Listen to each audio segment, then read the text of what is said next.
Middelburg wil wijkje platgooien en herbouwen, maar er is protest, want het is een monument, zeggen sommigen.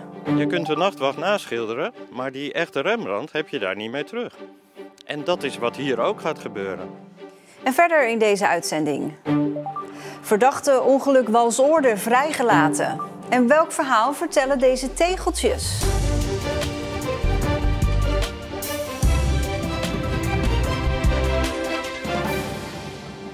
Goedenavond.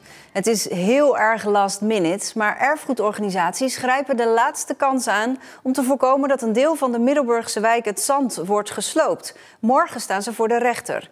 Ze willen dat de wijk wordt aangewezen als monument.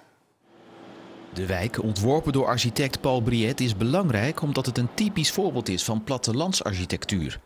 Dit is een van de eerste volkswoningbouwwijken in Nederland waar dat gestalte heeft gekregen. Paul Briet, die hier aan de slag ging, in opdracht van de gemeente, die heeft heel goed rondgekeken in heel de provincie van wat is nou typisch plattelandsarchitectuur voor hier. Daar komen die steile daken vandaan en die schoorstenen die in het vlak van de kopgevels zijn opgenomen. Maar je kan het ook zien aan de gootdetails bijvoorbeeld. Die huisjes kan je echt herkennen aan die regenpijpen. Ja, dat is een heel speciaal detail. Woningcorporatie Woongoed wil de huizen slopen omdat ze in slechte staat zijn.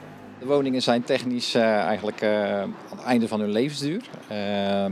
Mede wat de energietransitie wat we nu erbij hebben, is het voor ons eigenlijk van belang dat de woningen vernieuwd worden en nieuwbouw gebouwd wordt. Veel kieren, veel tochten. De mensen hebben hoge energierekening ook. Dat is ook mede de reden dat we kiezen voor slopen en nieuwbouwen.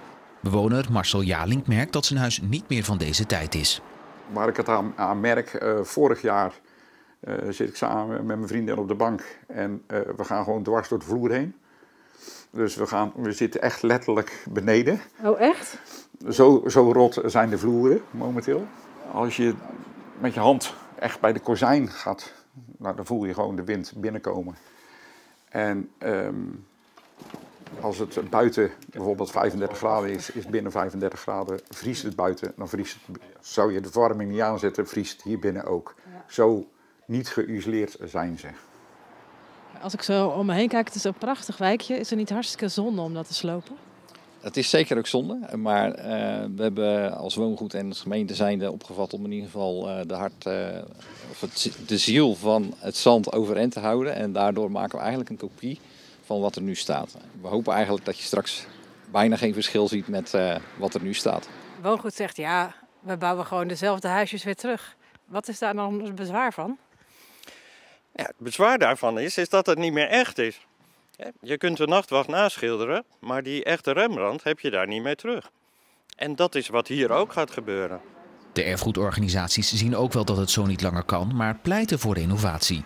Het is hoog tijd dat er nu iets gaat gebeuren. Ik begrijp ook heel goed dat de mensen die hier wonen heel graag willen dat er iets aan gaat gebeuren. Want het is nu gewoon een slecht woonklimaat. Maar dat kan natuurlijk ook heel goed met een renovatie. Er zijn ook verschillende studies naar gedaan, rapporten over verschenen, aanbevelingen gedaan. En daar blijkt allemaal uit dat het kan.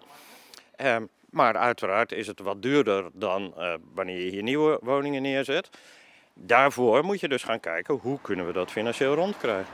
De woningcorporatie wil in januari beginnen met de sloop. Maar eerst dus nog die rechtszaak. Morgen buigt de bestuursrechter zich over de vraag of de wijk een monumentenstatus kan krijgen.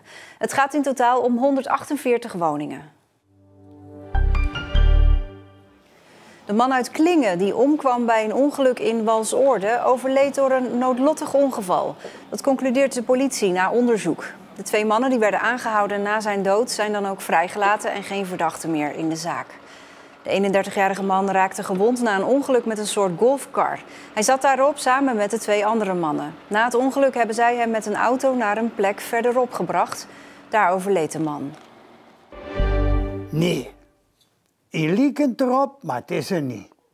In Middelburg vonden vandaag opnames plaats voor een podcast over de watersnoodramp. Het is een hoorspel, speciaal gemaakt voor kinderen. Wat het belangrijkste is als je zo'n zwaar onderwerp wil vertalen voor kinderen, is dat je eigenlijk er een spannend verhaal van nu van maakt. Want het is vooral heel erg in het verleden. Dus we zijn vooral bezig geweest met een verhaal te ontwikkelen dat een meisje van nu op zoek gaat naar het grote geheim wat opa heeft. En dat heeft te maken met de watersnoodramp.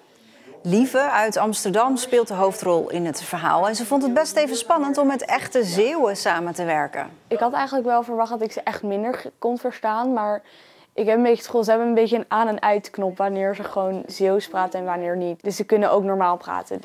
Valt dat even mee? De podcast is vanaf 30 januari te beluisteren bij de EO. 2 etappes van de ZLM-tour beginnen volgend jaar in Zeeland. Op 7 juni wordt de proloog van de profkoers verreden in Heinkensand.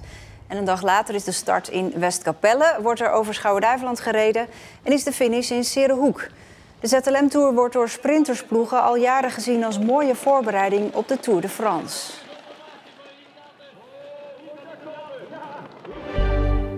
Joop Schot uit Tolen vond deze handgeschilderde tegeltjes in een antiekzaak in Antwerpen. Het zijn de wapenschilden van Nederlandse provincies, maar ook 2 Walcherse tafereeltjes. En nu is hij benieuwd naar het verhaal achter de tegeltjes. En die komen dus uit de oorlog, 1944. En ze zijn gesigneerd met gekregen van G.N.J. Broeke. En op een ander tegel staat er voor Jan. En dat is eigenlijk alles wat maar ik ben graag benieuwd wat wie de eigenaren zijn of de nazaten ervan. Schot heeft een eigen bedrijf. Hij knapt onder meer oude meubels en voertuigen op.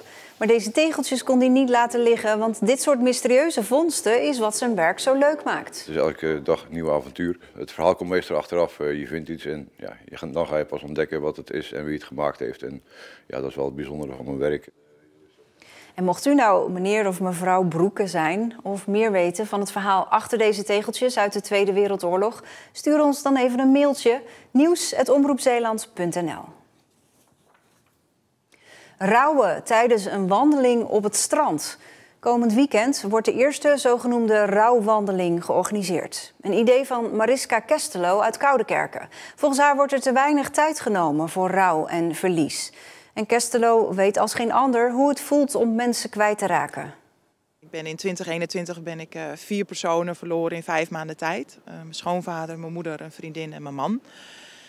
En dat rouwproces was zo heftig dat ik er nog altijd van onder de indruk ben. Ook omdat er niet wordt over gepraat. Er wordt niet gepraat over de dood, over verlies, over rouw. En hoeveel impact dat heeft op jezelf, op je omgeving, op alles. En dat vond ik heel bijzonder. En daarom heb ik gezegd van ik wil graag dat taboe doorbreken. En ik wil graag mensen helpen die ook door dit rouwproces heen gaan. En een omgeving creëren waar ze ook hun emoties kunnen uiten. En veel mensen willen dat wel doen, maar vaak wordt door de buitenwereld toch een beetje gedwongen dat je dat allemaal haastig moet doen. En ja, binnen een paar maanden moet je eigenlijk wel weer gewoon meedraaien. Dus er is weinig ruimte voor. De wandelingen starten op het strand van Dishoek. En naast Kestelo zelf loopt er ook een rouwbegeleidster mee. Want ook zij merkt dat er bij de cliënten in haar praktijk behoefte aan is. Dat ze er heel graag over willen praten. Dat ze heel graag hun verhaal kwijt willen en willen praten over de persoon die ze verloren zijn. Dus vaak hele mooie verhalen krijg ik te horen. En dat gaat niet zo makkelijk als iemand aanspreekt in een supermarkt. Als je vraagt hoe is het, want dan is dat niet zo'n mooi moment. En dat hopen we dus dat hier met die wandelingen hier zo, dat het wel een mooi moment is. Dat je wel kan vertellen over de persoon die jij verloren bent. En dat deze wandelingen gehouden worden op het strand is geen willekeurige keuze. Het strand heeft iets magisch, heeft iets fascinerends. En daarom wil ik heel graag mensen hiermee naartoe nemen om echt uit te waaien. Echt even zorgen dat ze het rouwproces even wordt vergeten. En hopelijk dat ze weer wat kunnen genieten. Ja, wat levensvreugde mee kunnen geven. Rouw is heel veel verdriet, maar ook heel veel herinneringen. Ook mooie herinneringen en dingen missen. En wat ik merk bij de mensen waar ik kom, dat zijn vaak wel wat oudere mensen, is dat juist de dagelijkse dingen zo moeilijk zijn. Het beneden komen en niet een aanspreekpunt hebben. En 's avonds niet samen de dag af kunnen sluiten. Eigenlijk de gewone, normale, dagelijkse dingen. Dat is juist zo wat je mist. Het rouwproces is heel heftig. Het ene moment kan je enorm hard huilen en 3 minuten later kan je weer lachen. Het komt in golven, zoals ze zeggen. Het is niet te voorspellen. En dus dat we wel samen kunnen genieten, maar ook samen kunnen huilen. En dat wil ik echt creëren. Ja. Wat ik hoop is dat de mensen echt met elkaar kunnen praten. Dat ze steun kunnen zijn voor elkaar. Maar ook dat ze mooie momenten hebben. Dat ze eindelijk eens mogen vertellen. En dat ze eigenlijk zonder woorden zelfs al herkend worden van, oh ja, heb jij dat ook? En dat het er mag zijn. Dat er echt mag zijn. En dat die herkenning automatisch er zal zijn. Dat hoop ik.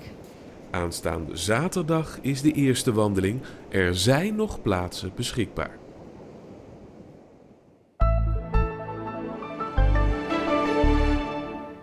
Het was een koude winterdag. De temperatuur lag rond het vriespunt. Vanochtend was er nog wel wat zon, maar 's middags bewolking. Vannacht vriest het 1 tot 6 graden.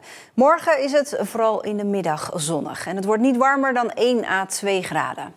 Maar van schaatsen is nog geen sprake, denkt onze weerman. Zijn uitgebreide weerbericht hoort u straks. Dit was Zeeland Nu. Een fijne avond.